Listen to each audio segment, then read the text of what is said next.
riding. I'm watching Life is Good.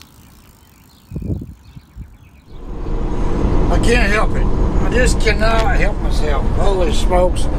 I have videoed this so many times. But I just came back from the West Coast, the Pacific Northwest, man. I picked up here Thursday night late. Today's Sunday, and here we are back. All the way to Seattle and back. Holy smokes, does it feel good to be home. But you know, I was sitting here driving this truck, man. This thing is an absolute stinking beast. I mean, I wish you guys could hear that whistle, that turbo, every time I'm actually gas. Man, it's just so responsive. It picks up, she goes. This old girl's, I'm not going to say we're real heavy. We're about 76.5, 77,000, somewhere in the ballpark there. But this thing, I mean, I got 145,000 miles on it now, and it just seems like it is just, I mean, it's just a monster, you know. It's so responsive and so fun to drive. Yeah, it pulls down the hills a little bit, you know, but the running and the capabilities of the power and how responsive. I mean, with this kind of weight, I could just get on the guy, like this is a little bit of a grade. I can just get in the throttle, man. You hear that turbo pick up and whistle, and she'll start pulling, picking up speed, pulling this grade, you know. I love this stinking truck. It's so fun to drive. I like I turn that thing down. I don't know why I always turn that thing down. I think it automatically resets itself. But yeah, I mean, it's not like driving a McLaren or a ZR1 Vet, but in the big truck world, she does a fine job. You know, it's a very impressive vehicle. You know, I was talking to another guy yesterday. He owned 7 of these, and now he's driving a Freightliner Cascadia, and he really missed that Pete. Even though, yeah, he's putting more money in his bank account every week because of the fuel savings, but he really missed the ride and the drivability of that Peterbilt. He said he can go into a curve and that Peterbilt will stay planted, you know, very little body roll. Where that Peterbilt, it feels like you can lean it over real bad, or that Freightliner. You just go on there, old man. It's all good. It's all good. Do what you gotta do there, sir. Don't mind me. So yeah, and guys, we're running the speed limit. Don't think we're flying, but we're running the speed limit. So anyway, yeah, this Peterbilt, I mean, it's just an amazing truck, you know. The way she holds the road, the way she drives. This X-15 Cummins, I mean, dude, if I ever buy any other truck, it's going to have that. I mean, the engine is amazing. I will never step below this X-15 again, unless they come out with something bigger and better. I'd be hard pressed to do. So Tom, if you're watching this, man, build me a new X-15 with maybe a supercharger. Give me about 800 wheel horsepower, and you and I will be running the racing circuit. Anyway, so Tom is the head of the development team of this X-15 engine, and he watches my videos. Awesome group of people. I really need to get up here to Indiana and meet them. I don't have good interviewing skills, and so I think that's part of my problem is,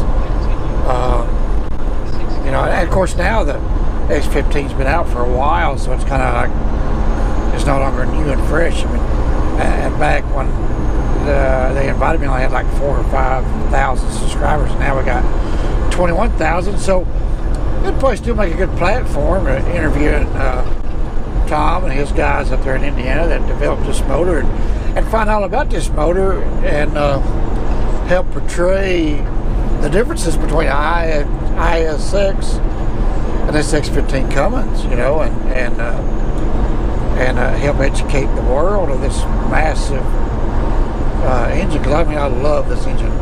Anyway, that's not why I turned the camera on, but I'm driving this truck today, and it just feels so amazing and responsive. And we got a pretty good load on here. I will get in here to Georgia, and I'll open her up and I'll show you our load. We need to check the load securement anyway, and then we'll seal it up before we go to the customer. Right now we got our seal and our lock on it, and we'll put their customer seal on it before we make delivery. And that way I can keep an eye on load securement as we drove all the way across from Seattle. But yeah, this thing is just, I mean, it's just a blast to drive today. Holy cow, I love it. I think it's just starting to loosen up or something, but 145,000 miles, man, it is very, very impressive.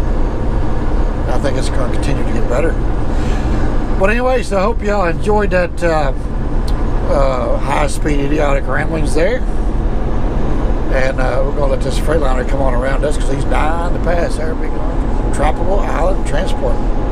Never heard of them, from Florida. Very nice. He's going back down there to see some more palm trees. But anyway, so you guys have a good one. We'll see you after a while.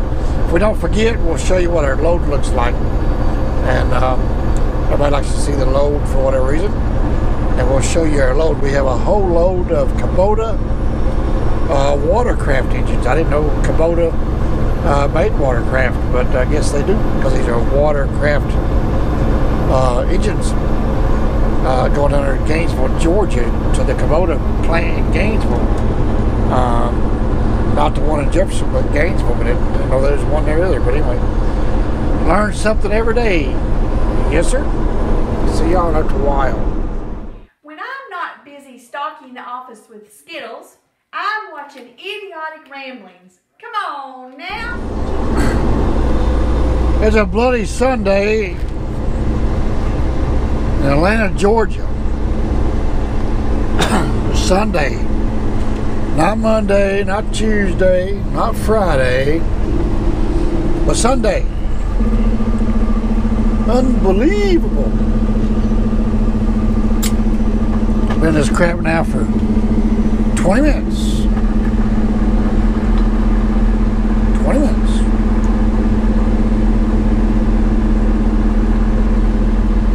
Huh. Yeah, that's what I thought. My Snyder truck is an automatic. I was wondering why it was twisting up like it was like he was doing a straight, standard manual. I don't know why you guys always call it standards, manuals, blah blah blah. It's bloody 10-speed or 13-speed or 18-speed. Come on, or 9-speed, or even 8-speed. But the most common, or used to be the most common transmission in a truck, was a 10-speed. So, but nowadays, anymore, even in cars, it's getting to where if you want a manual, you got to order it. I've been taking a hard look at Corvettes, but I'm not going to buy one. Just looking around, but reading the numbers is like the percentage of sorry, I've been eating peanuts. I do that a lot. The percentage of Corvettes, that's like 85 or 90% of them are automatic, and very few have manual transmissions. So it's getting to be that way in the trucking industry.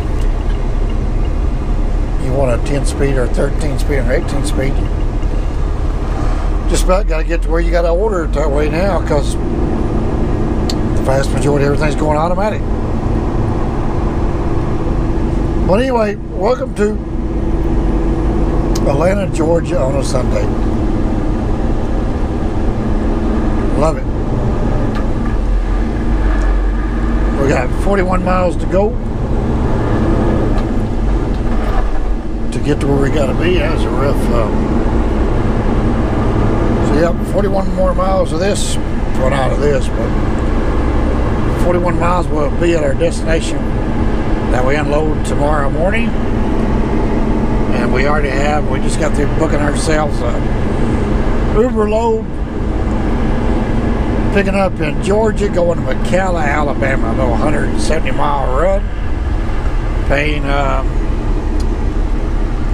think it's like $5.20 a mile. It was $900 something for 170 miles. I think I did like $5.20 a mile, something crazy. So you ain't gonna get rich on it, but it allows for an easy day. Because I'm recapping hours and fighting logbooks, and I just want to stay around the house this week because I'm going on vacation next week. So yeah, going to Ohio.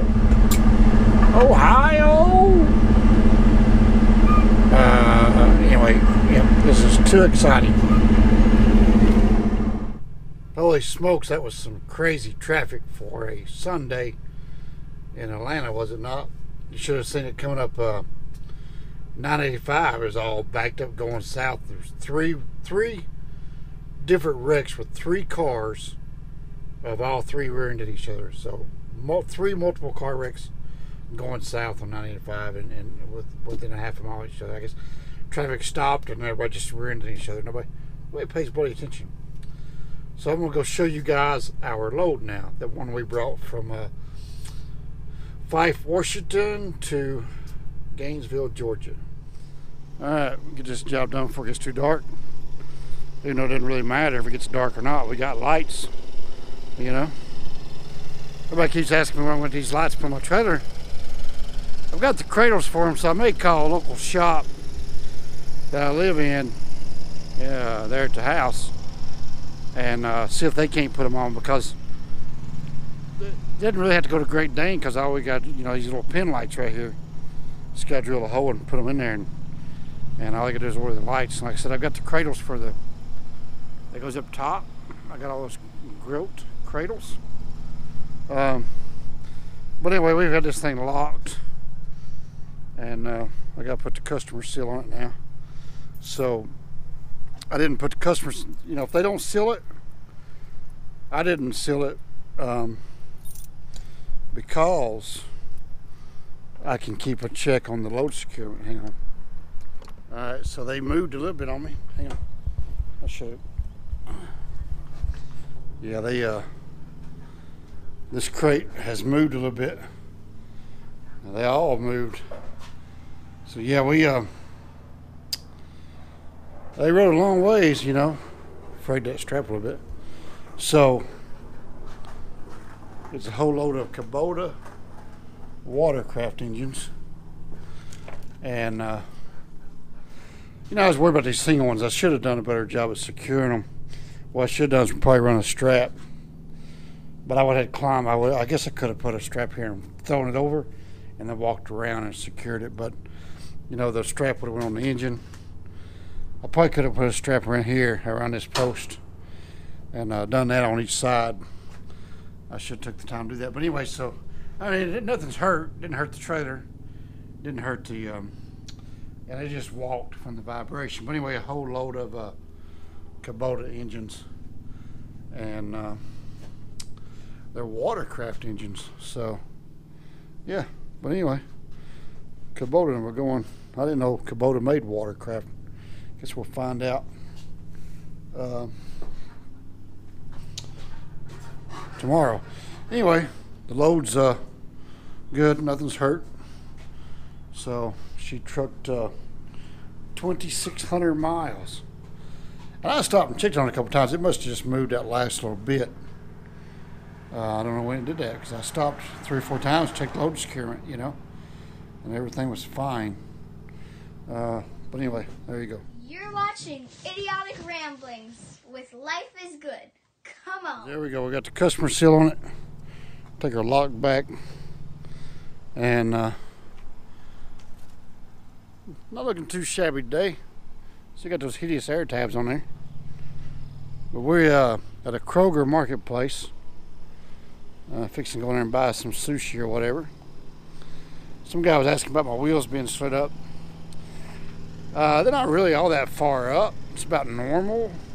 They can probably go back a couple feet, but I'll show you here in a minute. Hang on a second. I'm gonna go put this padlock up. And I'll show you our weight gauge. Show you our weights. So this is our app weigh system. See, it just read the tractor. We're at 31,000.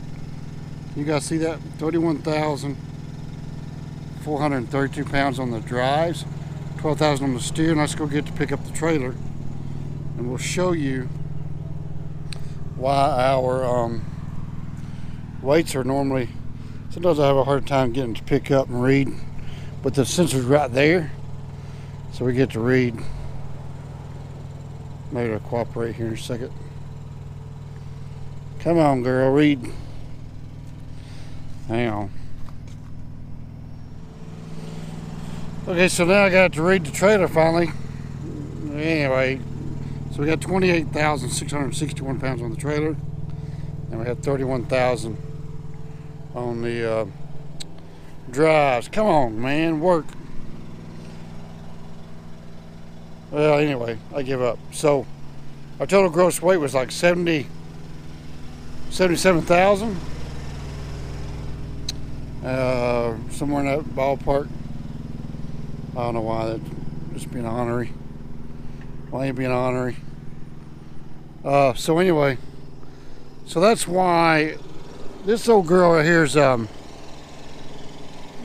she's a heavy rig, you know. I mean, somebody always likes to ask why those trailer wheels where they are. Well, she rides fine right there where they are. And plus my weights. See, I got 28,661 pounds. So just it turns out most of the loads I haul, I've had a few loads that are just about gross, and I had to slide the trailer wheels back a little bit. But the turning radius on this thing, with that 290 wheelbase and that set forward axle, the turning radius is quite a bit, you know. So when I got that right there shortened up, it does a pretty good job, you know, with it being, it makes turning into the roads a little bit easier, you know. So yeah. Skateboarder going by, I don't know if I want to make him famous. What makes him think I'm famous? But anyway, so that's why. It just makes turning radius a little bit easier. So there you go. Hope that answered some questions. I put the axles where they need to be for weight distribution. There we go. It came alive now. 31,563 pounds and 28,661 on the trailer. Which yeah, it's about right. So I was way off my weight, 72,000, and then 35,838 pounds on the load, and that's about right within a few hundred pounds of being correct with what the bills say. So there you go. Let's go in here to the Kroger and get some sushi. We'll see y'all later. Y'all have a good one. Hope we can make that the thumbnail. I never was very good to highlight it. All right, before you go, don't forget to tap the like button, share it, subscribe to it, tap the little bell. That way you get yourself a notification when the new videos come out. You don't want to miss this stuff, ladies and gentlemen. Take it from me, the road man.